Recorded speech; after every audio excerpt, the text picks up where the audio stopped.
Let's talk about March 17th, 2026. Because on this day, the world is teetering on a knife's edge. What we're going to do in the next few minutes is connect the dots for you and show how a series of crises that seem totally separate are actually part of one single, deeply intertwined global story. And let me be clear, this isn't some hypothetical scenario. Over the last 24 hours, these headlines have become our reality. We're talking about a drone strike on a major airport, fuel depots just burning on the horizon, and oil, which is the lifeblood of our economy, spiraling into absolute chaos. This isn't just news anymore. This is a crisis unfolding literally by the minute. And it all begins right here, in the Middle East, the flashpoint, the epicenter of a shockwave that is now radiating across the entire globe. The speed of this is just staggering. Think about it. It kicks off at 8 a.m. GMT with confirmed strikes on Iranian fuel depots.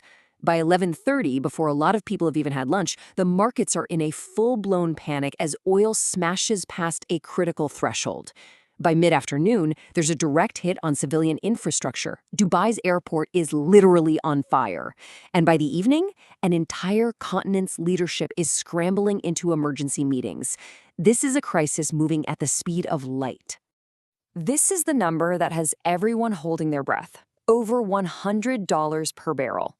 But look, this isn't just a figure on some trader's screen, right? It's a tipping point. It means pain at the gas pump for all of us, much higher costs for businesses, and the very real threat of a global economic slowdown. And you know, this is about so much more than just money. The political rhetoric is now catching fire. Iran isn't calling this a military act, they're calling it environmental destruction. That language is chosen very, very carefully. It's designed to escalate, to try and rally international opinion, and to push a rivalry that's been simmering for decades that much closer to open war. So, now let's track that shockwave as it goes global. Because a fire that starts in the Middle East, it doesn't really care about borders. It creates tremors that are felt on every single continent. And the ripple effects? Well, they're immediate. First, you get the predictable stuff. Aviation is a mess. A key oil choke point is threatened. But then there's the stuff that's deeply personal. In the Gulf, thousands of high school students just had their final exams. Their Class 12 exams canceled.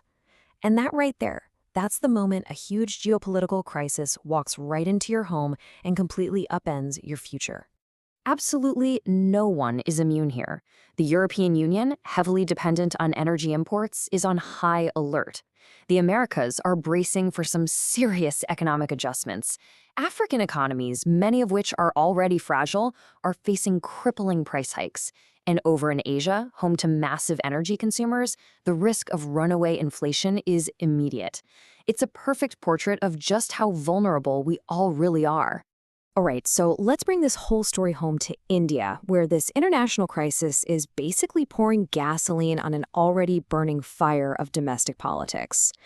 And where does this fallout land? Smack dab in the middle of India's parliament. The opposition, they're raising the alarm over cooking gas supplies. I mean, that's a true kitchen table issue for millions of people. The government fires right back, accusing them of exploiting a global supply shock for political gain. This is the perfect example of how instability in West Asia translates directly into a political firestorm thousands of miles away. And get this, while the country is grappling with this massive external shock, the internal power plays, they don't stop for a second. Ahead of key elections for the upper house of parliament, we're seeing these allegations of resort politics. It's a uniquely Indian thing where parties literally bust their legislators to remote hotels to stop them from being poached by their rivals. It's a pretty stark reminder that even in a global crisis, the domestic fight for power never really takes a day off. But here's the thing. Beneath the chaotic surface of this immediate crisis, the world isn't just standing still. While all the headlines are focused on the conflict, there are these significant, long-term strategic moves quietly reshaping our future. Take Myanmar, for example. You see, a crisis like this, it's the perfect cover for anyone who wants to avoid scrutiny. While the world's attention is fixed on burning oil depots, a new military-aligned parliament is being brought together. systematically shutting out the opposition. It's a textbook case of what we call authoritarian consolidation, a regime tightening its grip under the cover of global chaos. But in stark contrast to that, look at the forward-looking moves India is making. Even as it's managing the immediate crisis, it's also planning a new satellite launch facility. It's pushing forward on a circular economy for plastics, and it's getting closer to a landmark trade deal with the EU. These aren't just random projects.